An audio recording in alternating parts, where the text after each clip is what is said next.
हलंदई कोन होशियारी जेका करी पियो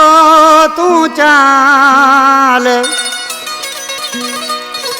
हलंदई कोन होशियारी जेका करी पियो तूं चाल अची साम्हूं कर सां ॻाल्हि मिठा वज़ीर भट्टी चवे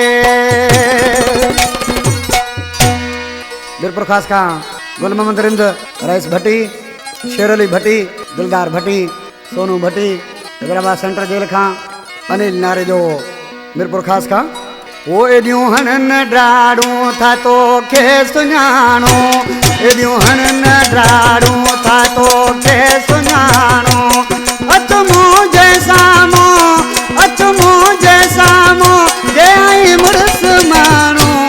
एडियूं हनन ड्राड़ूं था तो के सुञाणो एडियूं हनन ड्राड़ूं था तो के सुञाणो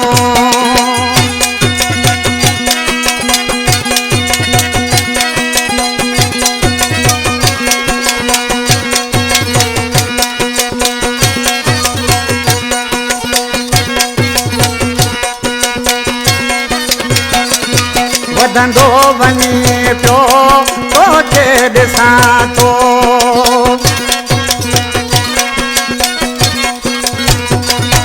वधंदो वञे पियो तोखे ॾिसां थो वञ हाणे सुधीरी आई जे सियाणो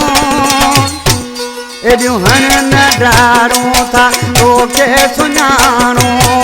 एडियूं हनन ड्राड़ूं था तोखे सुञाणो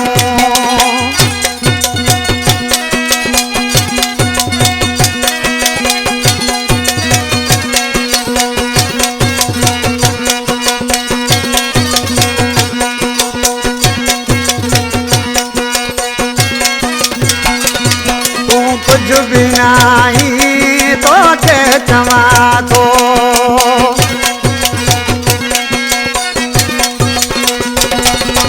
कुझु बि नाहीं तोखे चवां थो वञी कर तूं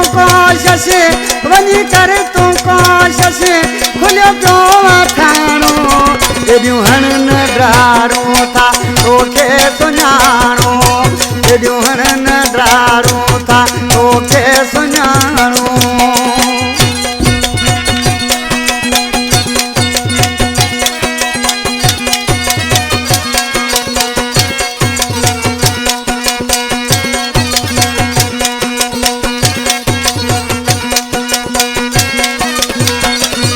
वज़ीर भट्टी सां विझी छो थो वेर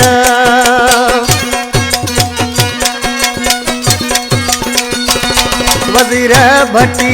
सां विझी छो थो वेर इहे वी देवदीरी पखी जीअं उॾाणो